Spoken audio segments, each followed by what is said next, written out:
of this 30 minutes presentation is how to achieve the winning mindset in the age of disruption. To answer this question, I'm going to propose you two sources of inspiration. The first one is sport. Sport through the winning mindset of sports serial winners. The second one will be philosophy, and more particularly Stoicism. Many years ago, when I was a student, I studied at university Hellenistic philosophy. And immediately I was seduced by the very simple, the very practical approach of Stoicism. Then I became a sports psychologist, and as a sports psychologist, I worked for sport universities as a psychology teacher. Then, as the head coach of mental training for David Lidbetter Golf Academy. Then, as a mental training expert for the International Tennis Federation. Well, today, I'm the director of Halifax Consulting Asia, specializing in corporate training. But the main sources of inspiration till today are the same: sport and philosophy. So that's what I propose you to share with you this afternoon. As an introduction, let's have a quick philosophical warm-up with a famous philosopher, Heraclitus, who was a great influencer for Stoicism, with this very famous quote about change. There is nothing permanent except change. Heraclitus was saying that when you swim in a river,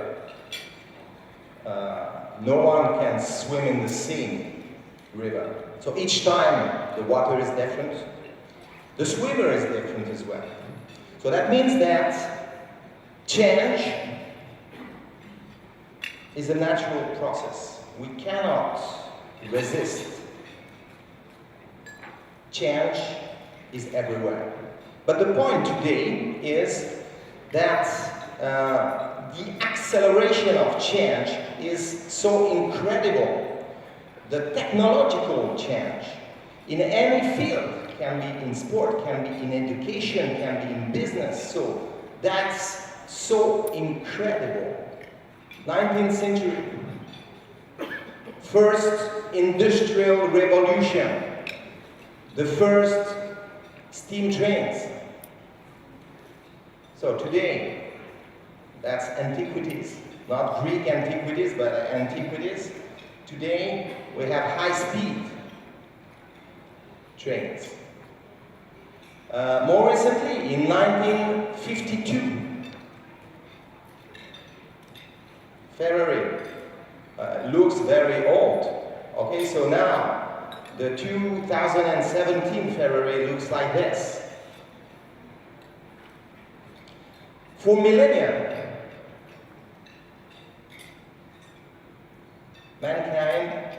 humanity have dreamt about going to the moon. That's a dream as old as humanity.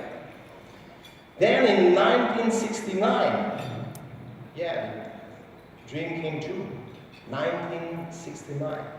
Today, people like Elon Musk, they are planning to live on Mars, to make mankind become a multiple planetary species. So that's the future. the way they play. Yesterday they were playing marbles. Yeah, today they don't play any more marbles, they play digital tablets. Tomorrow, what will be the next games of the kids? So maybe some games on Mars or something like this. Okay, so when facing this incredibly fast change, there is one factor which is so important. That's the human factor. To start with, I want to share with you the first source of inspiration, which is in sport. You know, sports serial winners, they are not easy winners. They win regularly, they win more often than everybody, but they are facing obstacles. They are normal beings, but there is something unique in their mindset that allows them to be repetitive serial winners. I've been passionate about serial winners for many years, and what I have identified is all of these sports serial winners, they have in common what I call 4 motivation boosters. What I would like to do this afternoon is to present you these boosters and illustrate each booster. The purpose, of course, is not just talking about sport, but to open a space in your mind about how to transpose it into business, how to transpose it in the perspective of the future for Indonesia 2045.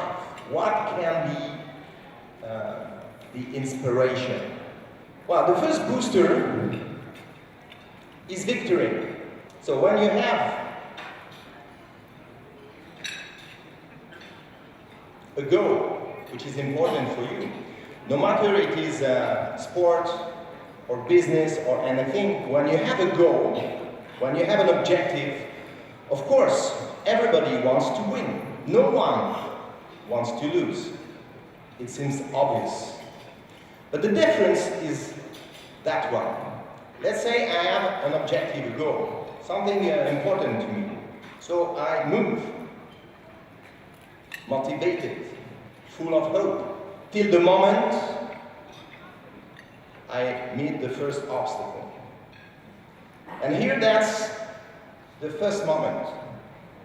50% of people, when facing the first obstacle, what do? Yeah, they give up.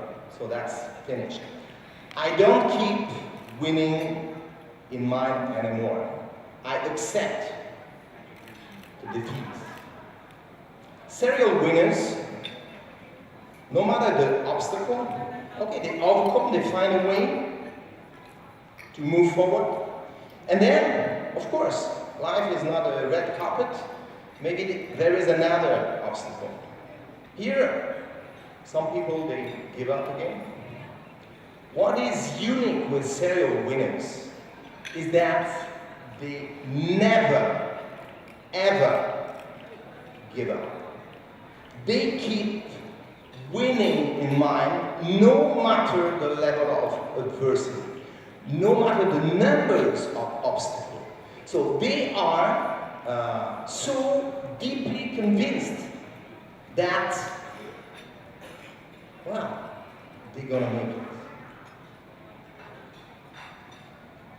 To illustrate this first booster, I'm going to show you a video from one of the most prestigious teams in the world in sailing. That's Oracle Team USA. I had the privilege for more than 15 years to work with the head coach of Oracle, and maybe if you followed the campaign in 2010 or 2013, maybe you have in mind in 2013 the incredible comeback of Oracle. So you know when the two teams are competing, the winner is the one who wins 9 races. In 2013, Oracle plays at home. It's in the San Francisco Bay, and they are 1-8 down. That means it's almost dead. And the incredible happens. They come back. 8-2, 8-3, 4, 5, 6, 7, 8-0. And at the end, they win by 9-8 races, which is unique in the history of sailing and in the history of sport in general. During the video, you're going to see 2 key moments with 2 obstacles and the reaction of the skipper of Oracle, James Pithill, which is, of course, 100% related to the victory booster. So America's Cup is the oldest sport trophy in the world. The first race was in 1851 in the Isle of Wight. And the first winner, the name of the boat was America. And the boat gave the name to the competition. And of course, for years, you can see the evolution of the boats.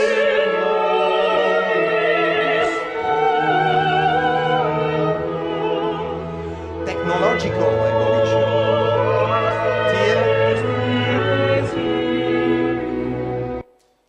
till 2010.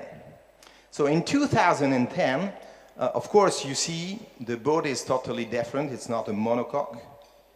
Yeah. And the other technological change, which is more revolutionary, is the aisle, which is the aisle of an aircraft. So the provider of this team was, and still is, Airbus. And the boat is not anymore a floating boat. It's becoming flying boats. And the speed is so incredible. And even if Oracle had a huge technological advance compared to Team New Zealand, in fact, the human factor was not here at the beginning. It was difficult for them to manage this new technology. What's that plan? So welcome in San Francisco.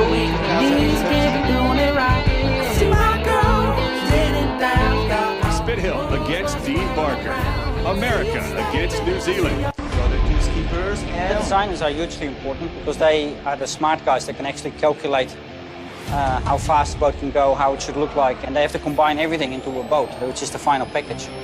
so during 2 years, more There than, is a huge 100 amount of design people hours that working, goes into not these night boats, and so day, you know, but almost the price is probably more with expensive. prototypes. You know, that's just the level that we're competing at. Budget was The new boat really over is than on the cutting edge of $8 technology. million. I mean, really are breaking new ground in the construction, the engineering. And the result What is we're doing now is, it's never been done. We're sailing the fastest boats, the best sailors. is this. The AC-72s are different to pretty much any other boat that's ever sailed in the America's Cup, and in reality they're different to any other boat that's ever sailed. The wing on the AC-72, it's 40 metres in height and 240 square metres of sail area, which is absolutely ginormous. So The bigger the 40 sail meters, and the bigger the that's, wing, the higher the loads. height of the Managing building. really high loads on the 72 can be quite dangerous. Well, it's so dangerous That's We 9 did something months we were before the hoping we cup. would never do, and that was capsize an AC-72. They crash, so they capsize. For 3 months, they are stopped.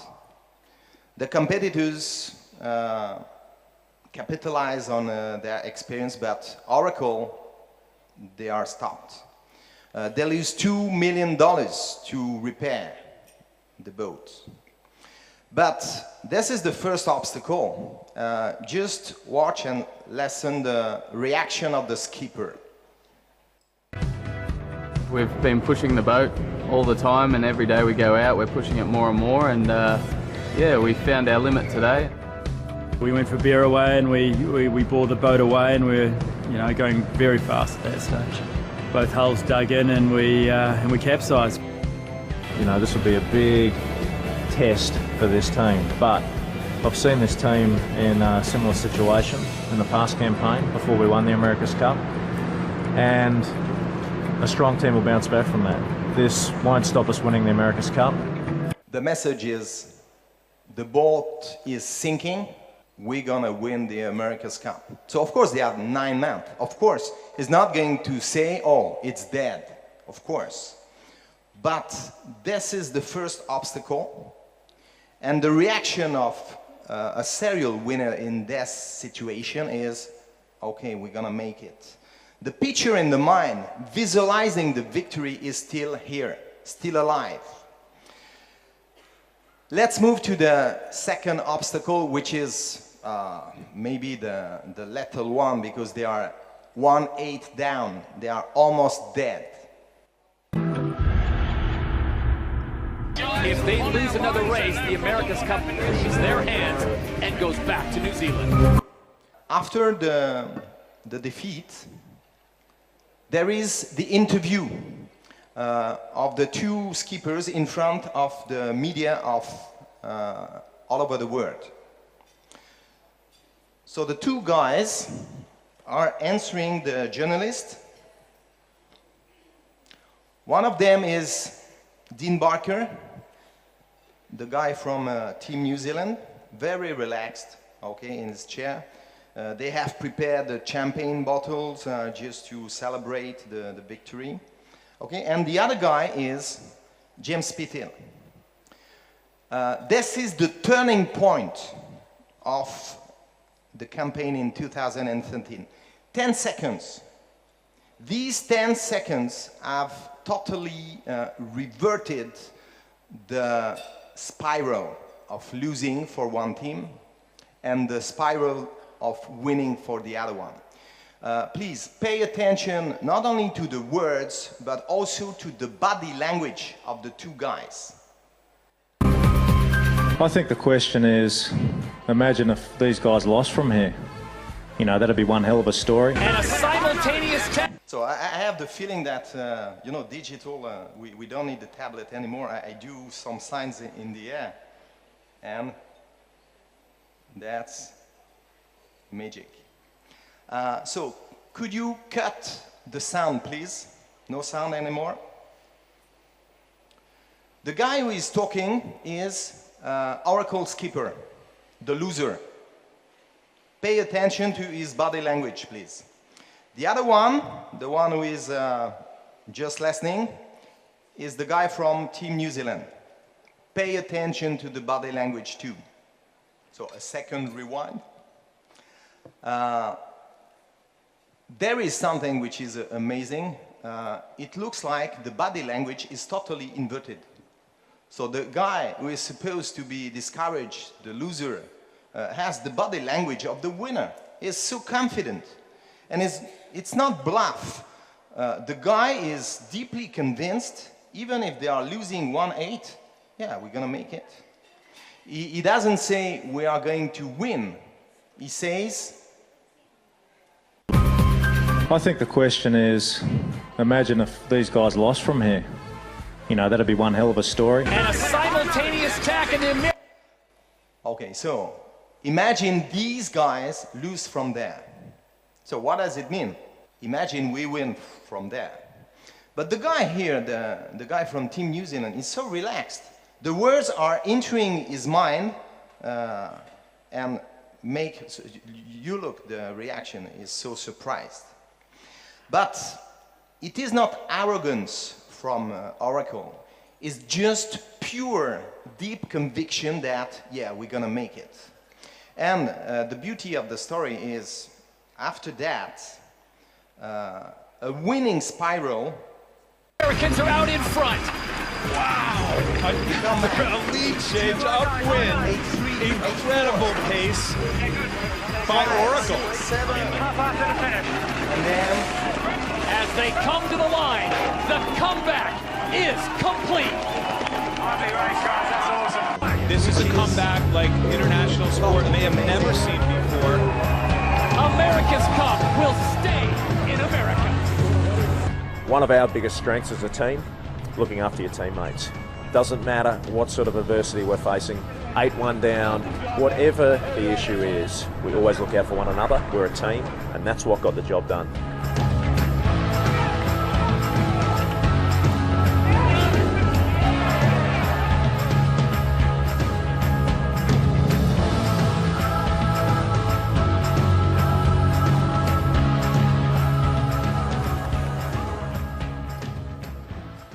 that was booster number 1, victory. Booster number 2 is progress. In my experience, sports serial winners, they are obsessional about improving every day. Improving can be just a small detail, but day after day, small details become a huge difference at the end. There are so many examples in sport field, but maybe one which is very illustrative is the one of Sky Team in cycling. So this is the British team with the head coach. His name is Braceford, who applies the theory of, as you can read, aggregation of marginal gains. So let's listen to.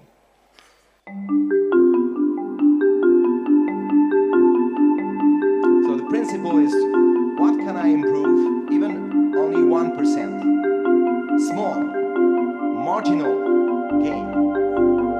But every day, in any field. So any field can be very trivial.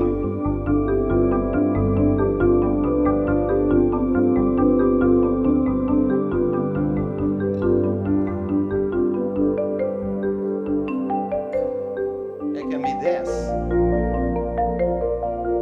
Better pillows to avoid back pain.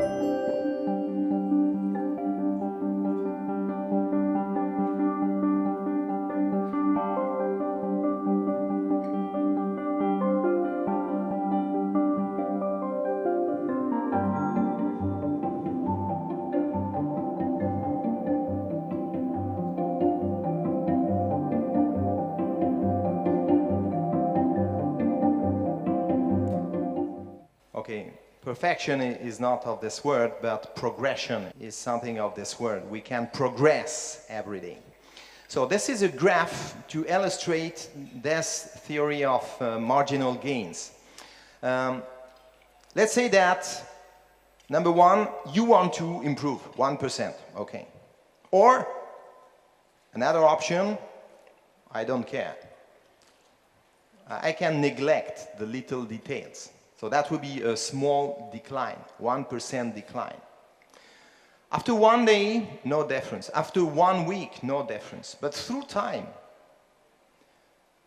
it's going to become exponential because of the aggregation of these little 1% gains. Till the moment, through time, the difference, it's so obvious. And I think behind this booster of progress, you have a value which is discipline, self. discipline, commitment, and commitment through time. So we have now 2 boosters, but it's not enough. Let's move to the booster number 3. Victory, progress, don't forget enjoyment. So this is before a race.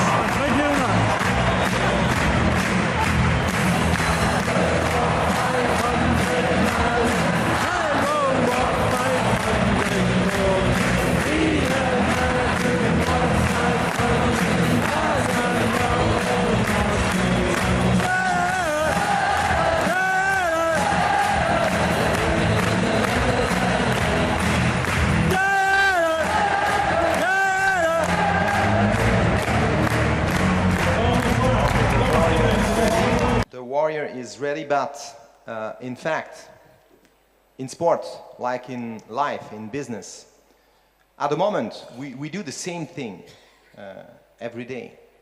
Can become like a routine, something boring.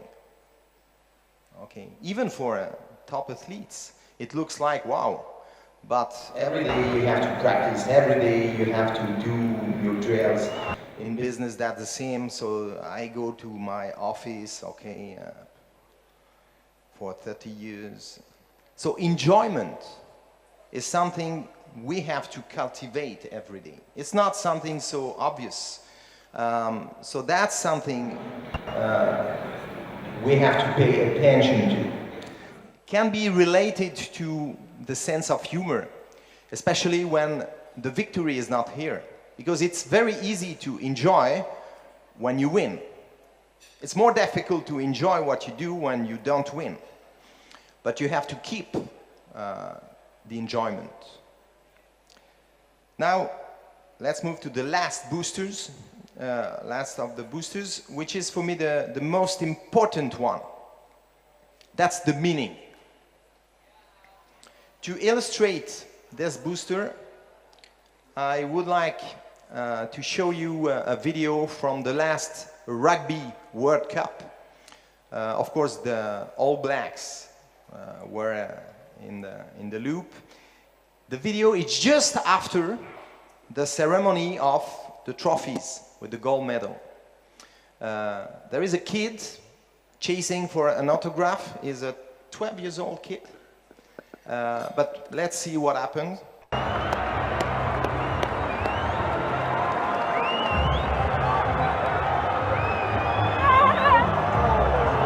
Rugby, security. So the kids just want an autograph from his idol, Sonny Williams. I just had my knee repaired, please.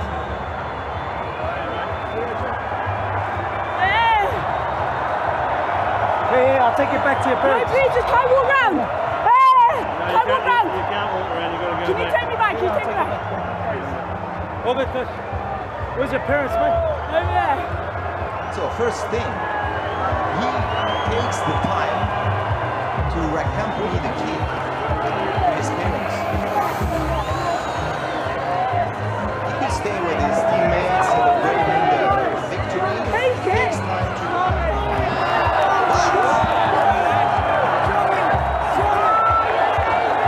He gives him his gold medal.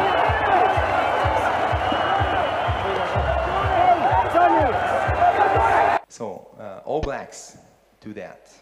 Because, of course, they have winning in mind. They have victory in mind. Of course, they have progress in mind. Of course, they have enjoyment in mind. But, above all, they have the meaning in mind. When they play for people. They play to inspire the next generation. They play to be examples. And the kid is not an autograph chaser for Sonny Williams. Maybe he's the next player in the team in 10 years' time. So the idea is not only have the result in mind, but to have also the people in mind whom for I'm doing what I'm doing. So to summarize, you have here the 4 boosters. The secret is not one or another one booster. The secret of serial winners is that they combine the 4 boosters all the time. Because it's related to motivation. Motivation can fluctuate. If it's down, the results, the performance won't be there. When you multiply your boosters by 4, in fact, you multiply your ability to maintain your level of motivation constantly through time. And you multiply, of course, your chances to win. So that was the first source of inspiration, sport. For the second source, I want just to focus on 2 main principles of Stoicism. First principle is acceptation. Second principle is action. So I would like one of you to join me on the stage. Maybe someone, I don't know, what's your name? You want to join me? I have 2 gifts for you. Yeah? What's your name? York. Where are you from? Germany. Nice to meet you. Okay. Okay. So I have 2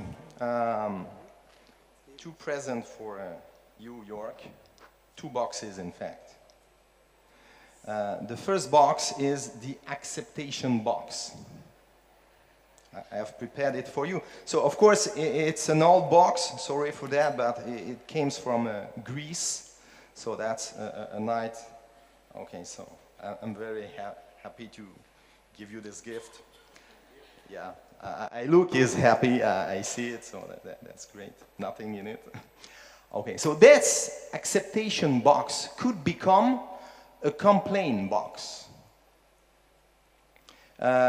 For Stoicians, in life, you cannot control everything. It seems obvious, but sometimes, even if we know we cannot control, we try to control. For example, the weather. It's raining. Can I do that and no more rain? Of course not. So in this box, you have to put all the things that don't depend on you. And when these things are in the box, make sure that the box stays closed. And then you can put it maybe on this chair. Oh, and feel better. So, if you focus on this box, instead of accepting, you try to control it, even if you have no control, you are going to generate pain. You are going to waste your energy for nothing. Happily, so this is what you can do to fill this box. So happily, York, I have a second box for you. Where is it? Oh, it's here. So that's the action box. So my pleasure. Yeah, I see he's now delighted. So the difference between the 2 boxes, so this is an antiquity coming from Athens, so very old one. The difference is this one, you need to keep it open all the time. Because in this box, you are going to focus on what depends on you. All the actions you can take to make it happen. And it looks very simple, but for me, Stoicism is so practical, so related to in the field. So, keep this box. York, hey.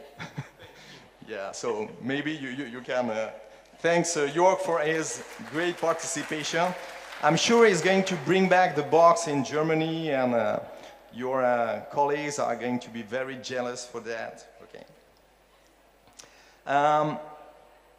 Yeah, to summarize with a quote from Marcus Aurelius, who was not only a Roman emperor but also a philosopher.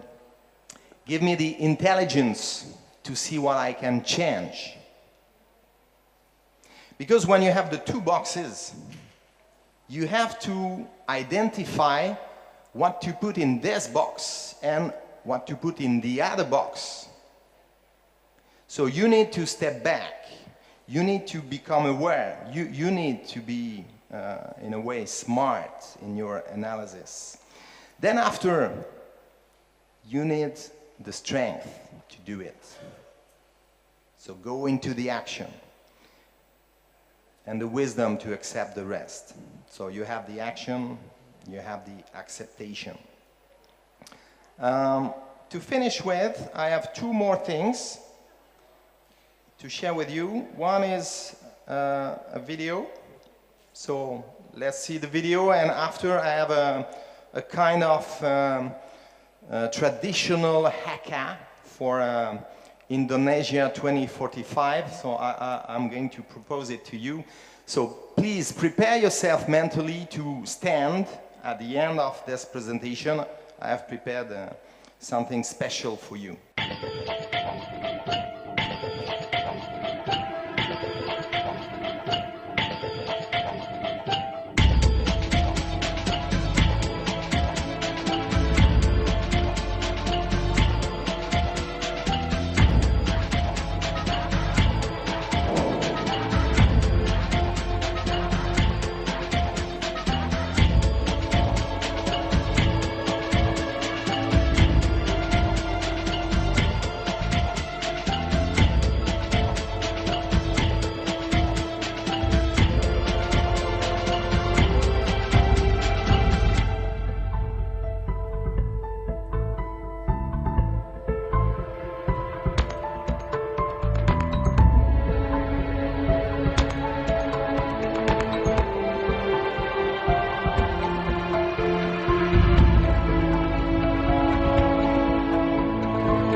Okay, so are you ready for the haka? So please, join me.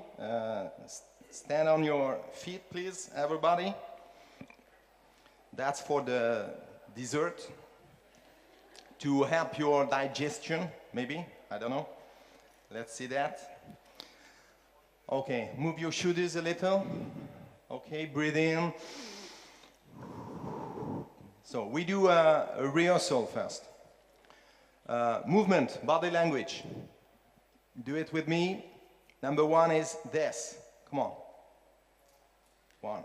Number two. Number three. Okay, now we need the words. So here we are going to say Indonesia. Here 2045. And here win. Okay, so now, of course, we need more decibels. We need to move to the not one extra degree, but I want the steam to get out over this room. Are you ready, everybody? So 1, 2, 3. Indonesia 2045 win. Okay.